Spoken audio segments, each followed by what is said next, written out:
Party जा मरकज़ी सब साथी दोस्त ज़िलनि जा उहदेदार डिस्कम चेयरमैन असलम नियाज़ सब असांजा हम साथी आहियूं दोस्त तक़रीबन हिकु जहिड़ा आहियूं। यकीनन मजमूई तौर ते मुल्क जे अंदरि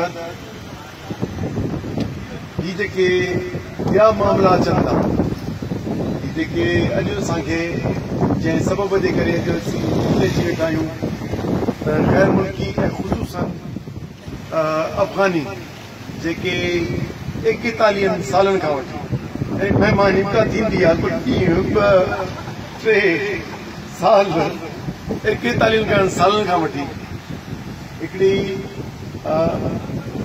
जंगजू जेके दुनिया जे इंतहा पसंद जेके मुख़्तलिफ़ मुल्कनि सां कॾहिं रूसन सां कॾहिं अमेरिकन सां कॾहिं ॿियनि सां विढ़ंदा वतन उनजो ठीको असां कयूं। इन करे जो कंहिं वक़्त ते असांजे इदारनि जा उन्हनि खे ऑर्गेनाइज़ करे ऐं उन्हनि खे रूस जे ख़िलाफ़ विढ़ायो, उहे तंज़ीमूं जेके ठाहियूं उन में असांजे हथियारबंद इदारे जो हथ हो। हाणे उन्हनि जा रूट्स एतिरा त मज़बूत आहिनि जो ही उन खां पोइ जेके माण्हू तॾहिं लॾे आया शुरू में असांखे इहो चयो वियो त बाबा रूस जे ज़ुल्म खां ही माण्हू हिते अची वेठा आहिनि। बाबा हाणे भया अञा कोन था वञनि, अक़वाम मुतहिदा जा फंड्स उन में लॻाए वेठा आहिनि, उन्हनि खां पिनंदा वतन था। असीं गैर मुल्की रिफ्यूजीज़ ॾियारे वेठा आहियूं। असीं कंहिं बि दुनिया जे महाजरीन लफ़्ज़ जे खे तड़े कढण जा हामी कोन आहियूं। खोड़ जेके ॾुतरियल माण्हू अचनि था उन्हनि खे कैंपुनि में थींदो आहे, उन्हनि जी मदद थींदी आहे, ही थींदी आहे, पर ही गैर मुल्की ही सिलसिलो अॼु जेके जंहिं शिकिल में ही अफ़गानी आहिनि उहे गैर मुल्की भगोड़ा आहिनि। जीअं गैर मुल्की तव्हांखे बर्मी मिलनि था, जीअं गैर मुल्की बंगाली मिलनि था, ईअं ही गैर मुल्की भगोड़ा आहिनि। छो त अॼु उन जंग जी शिकिल जॾहिं हिननि जी हिते रिफ्यूजी कैंप्स ठहियूं उन वक़्त ते उन्हनि जी शिकिल ॿी हुई।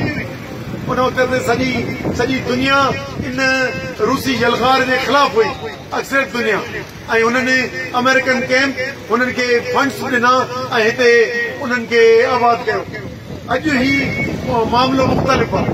41 साल खां पोइ बि हिते मर्कज़ परस्त सियासी जमायतूं, तव्हांजी एस्टेब्लिशमेंट, तव्हांजी आर्मी हिननि जे ख़िलाफ़ इहो फ़ैसिलो करण लाइ तयारु न आहे। गैर मुल्कियुनि लाइ असां, मूंखे यादि आहे डॉक्टर नियाज़ असीं वेठा हुआसीं 2017 में बुख हड़ताली कैंप असां दोस्तनि सभिनी क़ौमी कारकुननि हलाई कराची में। उते जॾहिं तफ़सीली जॾहिं वेझड़ाई थी त असांजी उते जे नादरा जे चेयरमैन सां मुलाक़ात थी, जेको उते रीजनल हेड हो।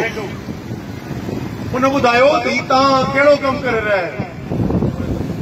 जी सभु सियासी जमायतूं, वज़ीर आला हुजे, गवर्नर हुजे, सियासी जमायतूं पठाणनि जूं हुजनि, सिंधियुनि जूं हुजनि, नून लीग हुजे, सभु उन्हनि जी हिमायत में उन्हनि खे कार्ड ॾियारण लाइ कोशिशि कंदा। असां ते केस कंदा आहिनि, वकील असां ते केस कंदा आहिनि, तव्हां ही कमु जहिड़ो असांजो करे रहिया आहियो। असांजो न, इहो हुबुल वतनी जो जज़्बो आहे, असां ही हक़ीक़ी क़ौमी मामिलो आहे। त उन चवण जो मक़सदु इहो त हुननि इहा निशानदेही कई त सभु हिमायती आहिनि, सभु हुननि खे हिते आबाद करणु, हुते शहर ते ॾियारण में भाङे भाईवार। उन करे इहा का ग़फ़लत न आहे। असांजो आम माण्हू पंहिंजी सियासत खे पंहिंजे क़ौमी मसइलनि सां न ॻंढियो आहे, तंहिंजो नतीजो आहे जो अॼु बि गैर मुल्कियुनि जो बोझ हितां ख़तमु नथो थिए। सिंध में गैर मुल्कियुनि जो हुजणु, धारियुनि जो हुजणु, सिंध खे अखिलतम तब्दील करणु, इहो हिकिड़ी साज़िश आहे जंहिंमें असीं सम्झूं पिया त मर्कज़ पर सियासी जमायतूं, हितां जी सिंध जी सियासी हुकुमरान जमायत पाकिस्तान पीपल्स पार्टी हितां जी इस्टेब्लिशमेंट उहे सभु उन में शामिल आहिनि। असीं हिन जी मज़म्मत कयूं था। असां तव्हांजे मार्फत जीअं दोस्तनि हिते तव्हांखे चयो इहे तहरीक जी शिकिल वठणु चाहियूं था।